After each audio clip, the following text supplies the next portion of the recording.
ऐसी रिकवरी देखने को मिल चुकी है। 4.43% की आपको तेज़ी देखने को मिल रही है और लास्ट एक महीने के अंदर भी जो है काफ़ी अच्छा खासा जो है मार्केट रिकवर कर चुका है और करीब 10% की तेज़ी देखने को मिल रही है। और मार्केट के अगर आप एक साल की चार्ट के ऊपर नज़र डालोगे तो आपको कुछ समय से जो है स्टॉक इस रेजिस्टेंस को जो है सपोर्ट बनाकर इस लेवल पर जो है ट्रेड करता हुआ देखने को मिल रहा था। फाइनली इसके अंदर हमें ब्रेकआउट देखने को मिल चुका है और हम कह सकते हैं कि मार्केट जो है 18,000 तरफ जाने के लिए एकदम तैयार है। और ऐसे में जो है कुछ स्टॉक्स हैं जिनके ऊपर आपको नज़र बनाकर रखनी है, जो कि आपको काफ़ी तेज़ी से ऊपर भागते हुए देखने को मिलने वाले हैं। साथ ही साथ आपको लेटेस्ट स्प्लिट भी आपको देते हुए दिखाई दिए हैं 1:5 के रेशियो में और आपको डिविडेंड का अनाउंसमेंट होता हुआ देखने को मिल चुका है। सो इन सब के ऊपर अभी हम डिटेल में चर्चा करेंगे, बट उससे पहले बता दूं चैनल के ऊपर फर्स्ट टाइम विजिट किया हो तो चैनल को सब्सक्राइब करके बेल आइकन को हिट कर देना एंड ऑल पर जरूर सेलेक्ट कर लेना, ताकि डेली बेसिस पे जो भी हमारी वीडियोस होती हैं, अपडेट्स होते हैं, आप बिल्कुल भी मिस ना करें।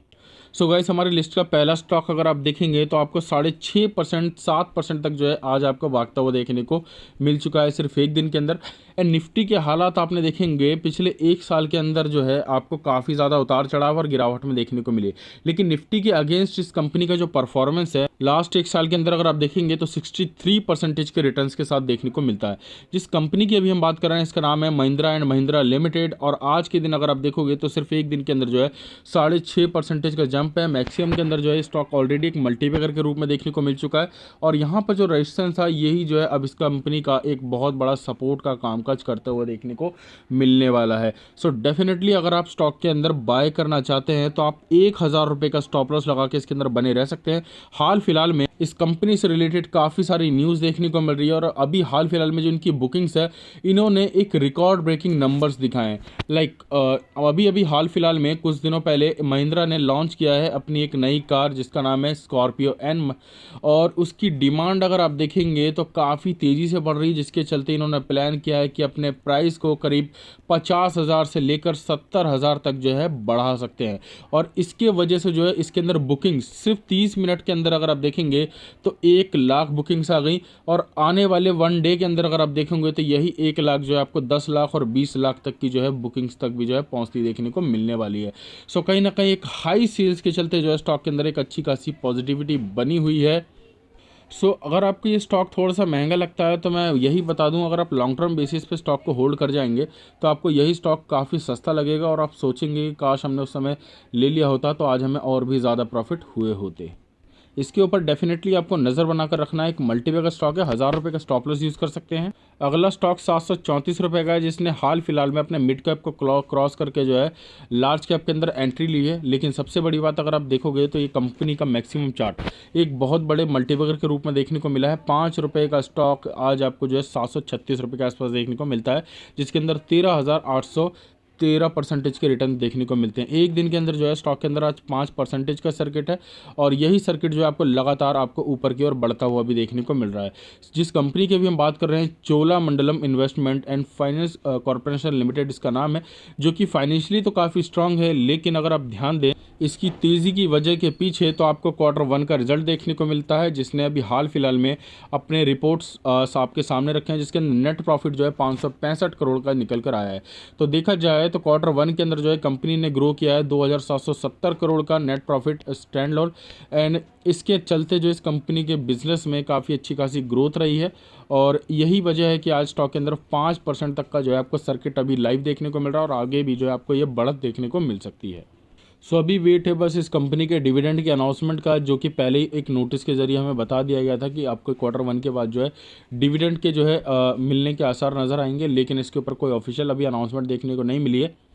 बट रिजल्ट कंपनी का काफ़ी अच्छा खासा है। ब्रोकरेज हाउसेस जो है इसके ऊपर काफ़ी बड़ी इन्वेस्टमेंट करने की सलाह दे रहे हैं और FIs भी इसके अंदर एंट्री ले रहे हैं और टारगेट जो है इसका 1,000 रुपये तक का जो है अभी दिया जा रहा है और आपको स्टॉप लॉस जो है कोई ज़्यादा बड़ा यूज़ नहीं करना, मात्र जो है इसके ब्रेकआउट का वेट करना। जैसे ही ब्रेकआउट हो जाता है तो स्टॉक जो है अपने 92वीं हाई को जो है आराम से क्रॉस करके जो है 1,000 रुपये तक जाता हुआ देखने को मिलेगा। आपको जो है मात्र इस लेवल के आसपास करीब जो है 670 रुपये के आसपास स्टॉप लॉस यूज़ करना है, जो कि कोई ज़्यादा बड़ा नहीं है। नेक्स्ट है हमारा टाटा स्टील लिमिटेड, जिसके ऊपर काफ़ी ज़्यादा जो है लोग चर्चा कर रहे हैं और खासकर रिटेल इन्वेस्टर भी जो है अब इसके अंदर काफ़ी ज़्यादा जो है एंट्री लेने का प्रयास कर रहे हैं, क्योंकि पहले क्या जो है ये स्टॉक 1000 रुपये 1500 रुपये के आसपास था, तो नॉर्मली जो है इसको हर कोई इसको खरीद नहीं सकता था, क्योंकि लोग जो है पेनी स्टॉक की तरफ ज़्यादा मूव करते थे। लेकिन यही स्टॉक ने 1:10 का स्प्लिट दिया, उसके बाद जो है स्टॉक का जो वॉलेटिलिटी है ये कम हुआ, लिक्विडिटी जो है काफ़ी ज़्यादा बढ़ गई। मतलब स्टॉक सस्ता हो गया तो जाहिर सी बात है बाइंग सेलिंग काफ़ी ज़्यादा होगी, और इसी के चलते स्टॉक 10-10 20-20% के सर्किट के साथ ऊपर आया है। लेकिन आज के दिन अगर आप देखोगे तो स्टॉक के अंदर ट्रेडिंग कुछ खास नहीं है, लेकिन स्टॉक का परफॉर्मेंस काफ़ी पॉजिटिव है। अभी भी आपको चिंता करने की ज़रूरत नहीं है। अभी 2 दिनों में स्टॉक कितना भाग गया है, तो इस वजह से थोड़ा बहुत कंसोलिडेशन देखने को मिलेगा आपको, ज़्यादा कुछ नहीं, बस आपको 90 रुपीज़ का स्टॉप लॉस यूज़ करना है और इसके अंदर जो है 2 से 3 साल तक की होल्डिंग रखनी है। स्टील सेक्टर के अंदर अगर आप देखेंगे तो उतार चढ़ाव हमेशा चलते रहते हैं, देखने को मिलता ही है, ठीक है। तो पहले भी अगर आप देखोगे तो कंपनी का सपोर्ट यहाँ पर अगर आप देखोगे स्प्लिट के बाद 20 से 25 रुपये के आसपास बनता था, लेकिन इसने अपनी लाइफ टाइम हाई को ब्रेक कर दिया है, जिसके बाद यहाँ पर जो है यही रेजिस्टेंस जो है इसके सपोर्ट का कामकाज करता हुआ देखने को मिलेगा, और इसी वजह से यहाँ से बाउंस बैक हो रहा है। तो मात्र 90 रुपीज़ का स्टॉप लॉस यूज़ कीजिए और इसके अंदर बने रहिए। फिलहाल टाटा स्टील से रिलेटेड कुछ अपडेट्स की तरफ ध्यान देंगे तो वंदे भारत के चलते ये कंपनी आपको इंडिया की सबसे पहली कंपनी बनती हुई दिखाई दे रही है, जो कि गवर्नमेंट के साथ मिलकर जो है इन सब चीज़ों के अंदर बिजनेस एंट्री लेती हुई दिखाई दे रही है, जिसके अंदर खासकर सेटिंग पोर्शन या फिर अदर चीज़ें जो है आपको इसकी मैन्युफैक्चरिंग करते हुए देखने को मिलेंगी, वो भी डिस्काउंट प्राइस पे, जिसके चलते गवर्नमेंट का जो सारा प्रोजेक्ट का या कामकाज है ये सब इसके पास जाता हुआ देखने को मिलेगा। अभी टाटा स्टील जो है लगातार आपको 4 कंसेक्यूटिव सेशन के अंदर जो है ऊपर जाता हुआ देखने को मिल रहा है। रीज़न यही है, 1000 रुपये का स्टॉक जो है आपको सीधा सीधा 100 रुपये तक का होता हुआ देखने को मिला, जिसके चलते काफ़ी सस्ता होने की वजह से लोग इसके अंदर छोटे इन्वेस्टर भी एंट्री कर पा रहे हैं। नेक्स्ट हमारा Tata Motors limited. Tata Motors की बात करें तो इसका जो Q1 का परफॉर्मेंस अभी हाल फिलहाल में हमें देखने मिला था वो कुछ खास नहीं था। लाइक जून के अंदर आप देखोगे तो 4,500 करोड़ का लॉस, उसके बाद भी जो है आपको 4,500 करोड़ का लॉस, फिर इसके लॉस में रिकवरी हुई और 1,500 करोड़ तक के लॉस रहे। मार्च के अंदर जो है सिर्फ 1,000 करोड़ के लॉस रहे, और रिकवरी के चांसेस जो हमें Q1 के अंदर देखने को मिलते थे, लेकिन इसके रिजल्ट ने लोगों को काफ़ी ज़्यादा डिसअपॉइंट किया। अगर आप देखोगे तो सेल्स कंपनी के अच्छे खासे ही थे 71,000 करोड़ के, जिसके चलते कंपनी का प्रॉफिट भी अच्छा खासा हुआ, करीब 2,413 करोड़ का। लो मार्जिन के चलते भी प्रॉफिट हुआ, कंपनी की रोजी रोटी अच्छी चली, लेकिन वही है डेब्ट्स को क्लियर करने के बाद जो कंपनी के पास टोटल बचता है वो है 5,000 करोड़ का लॉस लगभग। अगर आप देखेंगे तो ईयर ऑन ईयर बेसिस पे भी जो है गिरावट काफ़ी अच्छी खासी हो गई, और क्वार्टर टू क्वार्टर बेसिस पे भी, जिसके चलते ये स्टॉक आपको नीचे गिरता हुआ देखने को मिला। लेकिन अगर आप इस कंपनी का बिजनेस समझते हैं, फ्यूचर समझते हैं, तो डेफिनेटली आप इसको सेल करने की गलती नहीं करेंगे। अभी क्या है, इन्फ्लेशन, मार्केट के अंदर ऑटो सेक्टर की लो डिमांड, साथ ही साथ और ग्लोबल लेवल पर चिप शॉर्टेज और भी कई सारी दिक्कतें आपको चलती देखने को मिल रही थी। तो as a long term basis देखेंगे तो सभी ब्रोकरेज हाउसेस, शेर खान हो गया, मोतीलाल ओसवाल हो गया, ये सब जो है इसके अंदर अभी 520 रुपये के आसपास के जो है टारगेट देते हुए दिखाई दे रहे हैं। यहाँ तक कि HDFC डायरेक्ट जो है आपको 680 रुपये के आसपास तक के टारगेट जो उसने पिछले महीने ही दे दिए थे Q1 से पहले, और अभी भी जो है उन्होंने ये कहा है कि स्टॉक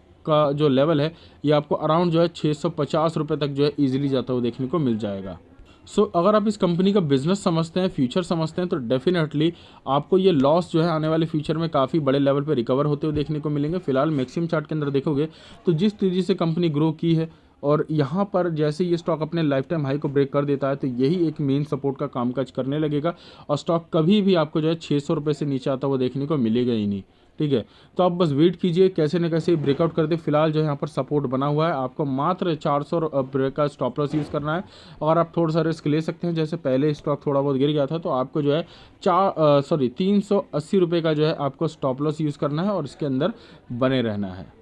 क्योंकि जहां दूसरी कंपनियां आपको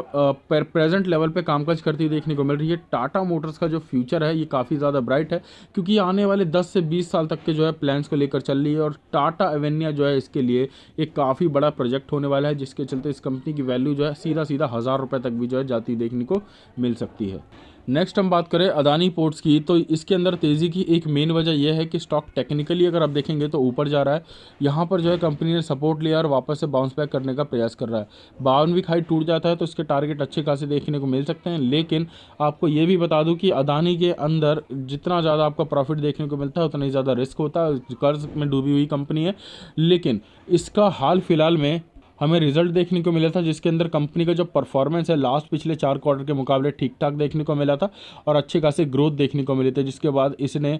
250% का अगर आप देखोगे तो डिविडेंड भी दिया था। लेकिन इस कंपनी के पीछे तेज़ी की एक मेन वजह ये भी है कि इसराइल की जो एक हाफिया पोर्ट है, इसको अदानी पोर्ट ने एक्वायर कर लिया है, जिसके चलते अगर आप देखोगे तो 1.2 बिलियन का जो इन्वेस्टमेंट देखने को मिलेगा। मगर इसकी फ्यूचर ग्रोथ अगर आप देखोगे तो यहाँ से 100 टाइम्स तक जो है होती हुई देखने को मिल सकती है। फिलहाल कंपनी अच्छी है, लेकिन दूसरे देशों से जो संपर्क है या कामकाज है, इंपोर्ट एक्सपोर्ट है, इसके अंदर जो है काफ़ी ज़्यादा गिरावट देखने को मिली है, जिसके चलते लगातार जो है आपके इसके प्रॉफिट गिरते हुए देखने को मिले हैं। और Q1 का भी जो डेटा उतना खास हमें देखने को नहीं मिला, लेकिन रिजल्ट पॉजिटिव ही था। आप चाहें तो इसके अंदर जो है लॉन्ग टर्म बेसिस पे अपॉर्चुनिटी देख सकते हैं, क्योंकि भारत के अंदर अगर आप देखोगे तो एक मोनोपोली बिजनेस के रूप में कामकाज करती हुई देखने को मिलती है, जिसके पास करीब करीब 87% जो है इंडिया के अंदर मार्केट शेयर है। और साथ ही साथ अगर ये इसराइल के अंदर भी कामकाज करती है तो इसका जो ग्लोबल लेवल पे इंपोर्ट एक्सपोर्ट का जो कामकाज है पोर्ट के जरिए काफ़ी बढ़ जाएगा। नेक्स्ट हमारी कंपनी जिसने कॉर्पोरेट अनाउंसमेंट दे चुकी है ऑलरेडी, 10 रुपये का फेस वैल्यू जो है 2 रुपये करने जा रही है। मतलब कि 10 रुपये का फेस वैल्यू 2 रुपये होता है, मतलब कि आपका जो स्प्लिट का रेशियो है वो है 1:5 के रेशियो में।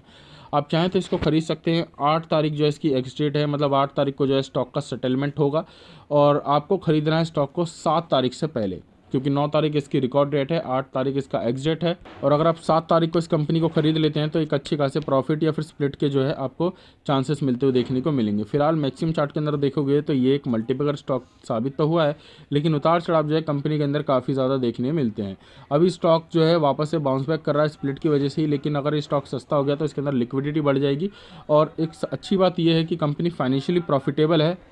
मगर जो इसके प्रॉफिट्स है उतने बड़े नहीं है। 1-1, 1.5-1.5, 2-2 करोड़ के जो है कंपनी कामकाज करती है, प्रॉफिट करती है, तो इसके वजह से आप कह सकते हैं